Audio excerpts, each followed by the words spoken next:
Good morning students. आज हम करेंगे essential features of an insurance contract. इस फीचर्स डिस्कस करने से पहले हम डिस्कस करते हैं इंश्योरेंस कॉन्ट्रैक्ट होता क्या है।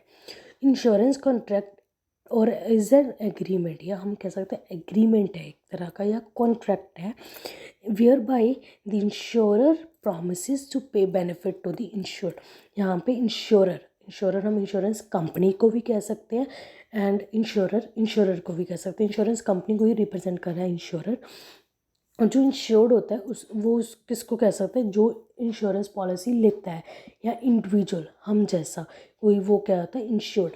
इंश्योरेंस कंपनी हमें प्रॉमिस करती है जब हम इंश्योरेंस पॉलिसी लेने जाते हैं कि जब भी आपको कोई नुकसान होगा, जब भी आपको कोई दिक्कत आएगी, आपको रिस्क होगा या अनसर्टेनिटी होगी, तो हम आपको क्या करेंगे, पे करेंगे, कंपनसेट करेंगे।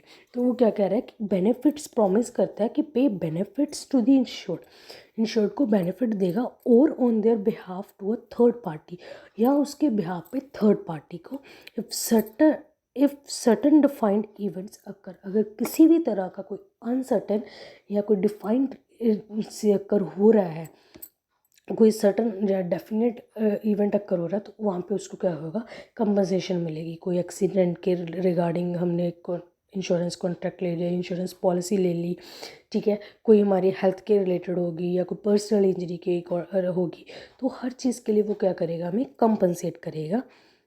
नेक्स्ट हमारे पास कुछ प्रिंसिपल्स हैं, या हम कह सकते हैं एसेंशियल फीचर्स हैं इंश्योरेंस कॉन्ट्रैक्ट के।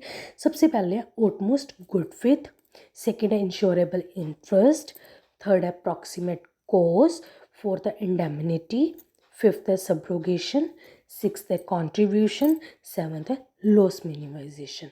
सबसे पहले हम डिस्कस करेंगे principle of utmost good faith. Principle of utmost good faith में क्या है, it implies that the applicant for an insurance policy that is insured should reveal all material facts about the subject to the insured। जो जिस चीज़ subject के लिए, जिस चीज़ के लिए हम इंश्योरेंस पॉलिसी लेना चाह रहे हैं, इंश्योरेंस ले रहे हैं, उस फैक्ट को, उस रिगार्डिंग हर एक मटेरियल फैक्ट को, हर एक चीज़ को हम क्या करेंगे, डिस्क्लोज करेंगे इंश्योरर को। ठीक है, the insurer to make clear all the terms and condition. And insurer की क्या रिस्पॉन्सिबिलिटी बनती है कि वो अपनी सारी टर्म्स एंड कंडीशंस को क्या करे, इंश्योरेंस कॉन्ट्रैक्ट में एक्सप्लेन करे, मेंशन करे, और जो इंश्योरेंस लेने आया उसको बताए। अगर किसी भी तरह का मटेरियल फैक्ट डिस्क्लोज करने में कोई गलती हो जाती है या नहीं डिस्क्लोज करते, तो वो कॉन्ट्रैक्ट हमारे पास क्या हो जाएगा, वॉइडेबल कॉन्ट्रैक्ट हो जाएगा।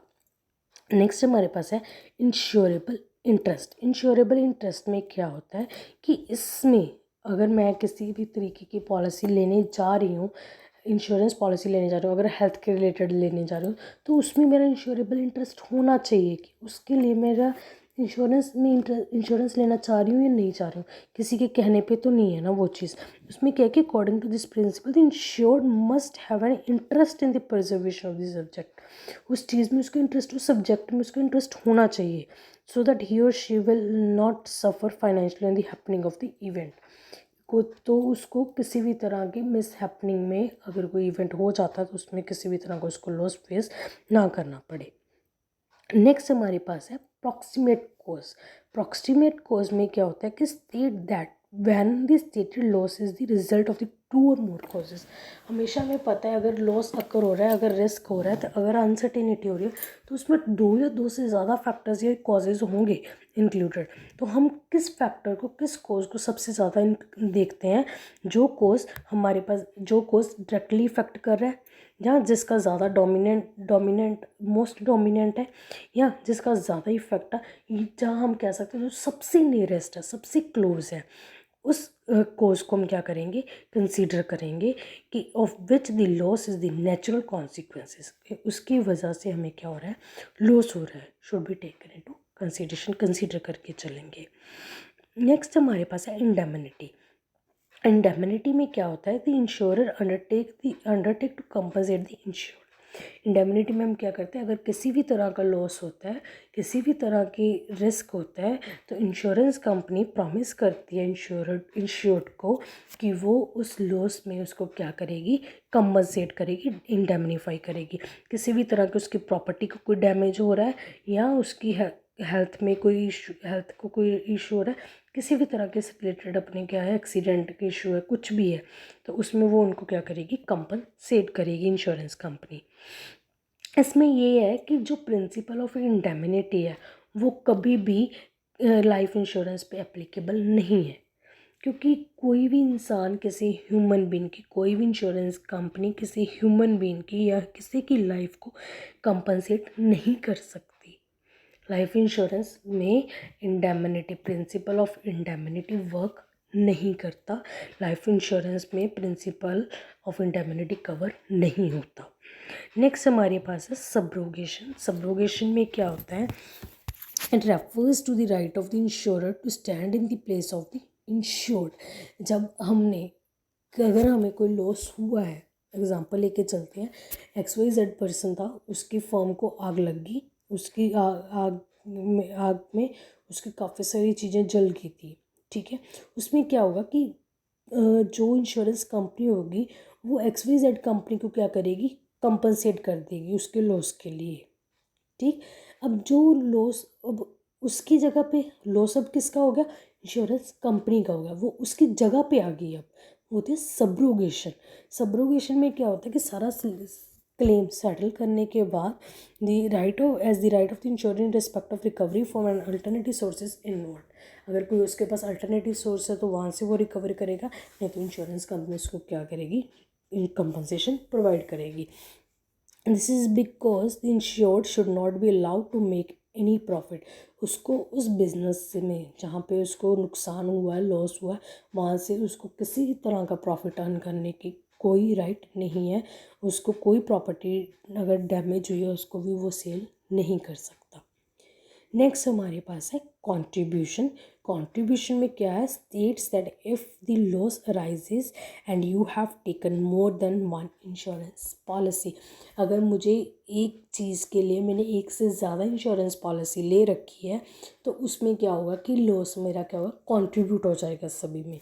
जैसे मैंने ABC कंपनी से 30% इंश्योरेंस ले रखी है सेम बिजनेस के लिए, और मैंने XYZ कंपनी से 50% इंश्योरेंस ले रखी है सेम कंपनी के लिए, और मैंने KLM कंपनी से 20% इंश्योरेंस ले रखी है सेम बिजनेस के लिए, सो दैट कि वो क्या होगा कि मेरा अगर मुझे किसी भी तरह का लॉस राइज होगा तो मैंने उस पॉलिसी को, इंश्योरेंस को क्या कर रखा है, डिस्ट्रीब्यूट कर रखा है पोर्टफोलियो में। जैसे हम डालते हैं अपने चीज़ों अमाउंट पैसों को, वैसे हमने क्या कर रखा है, अपने लॉस को डिस्ट्रीब्यूट कर रखा है।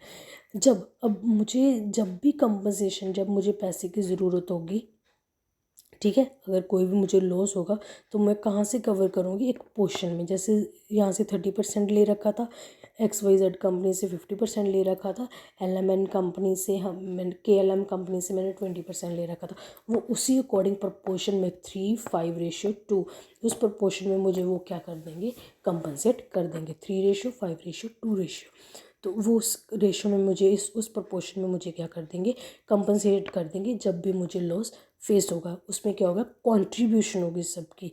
ऐसे नहीं कि 1% पे सारा बर्डन था, मल्टीपल 2-3 इंश्योरेंस कंपनीज थी जहाँ पे मेरा लॉस क्या हो गया, डिस्ट्रीब्यूट हो गया, कंट्रीब्यूट हो गया, डिवाइड हो गया। तो अब मुझे क्या होगा, इशू नहीं आएगा। नेक्स्ट है हमारे पास लॉस मिनिमाइजेशन। यहाँ पे क्या होता है, according to this principle the insured must take the necessary steps. अब इसमें मैं अगर एग्जांपल लेके चलूँ, XYZ कंपनी में आग लग गई थी, सेम एग्जांपल, XYZ कंपनी में शॉर्ट सर्किट की वजह से आग लग गई थी। आग लगने के उनको पता चल गया, जब अभी स्टार्ट ही हुई थी, थोड़ा टाइम हुआ था आग लगी को, और उनको पता चल गया था कि ऐसे करके हमारे कंपनी में, हमारे बिजनेस में आग लगी हुई है। ऐसे नहीं कि वो वहाँ जाके खड़े हो जाएंगे, नहीं, उनको जितना वो एफर्ट कर सकते हैं उतना वो एफर्ट करके उस आग को बंद करने की, बुझाने की कोशिश करें, सो दैट लॉस क्या हो जाए, मिनिमाइज हो जाए। इंश्योरेंस कंपनी ऐसे नहीं है कि आप मज़े से खड़े हो तो सारा के सारे इंश्योरेंस कंपनी को आपको वो दे रही है, लॉस का कवर दे रही है, नहीं, वो भी इतना के इतना देगी। इसलिए वो उन्होंने कहा कि आप क्या करो, according to this principle the insure must take necessary steps. Necessary steps, जो स्टेप्स वो ले सकता है, जैसे फायर ब्रिगेड बुलाना, मिट्टी से करना, खुद कुछ एफर्ट्स करने, वो कोशिश करे कि लॉस क्या हो जाए, मिनिमाइज हो जाए, रिड्यूस हो जाए, कम हो जाए, बढ़े ना, कम होने करने की कोशिश करें, so that financial losses to the subject matter are reduced as much as possible.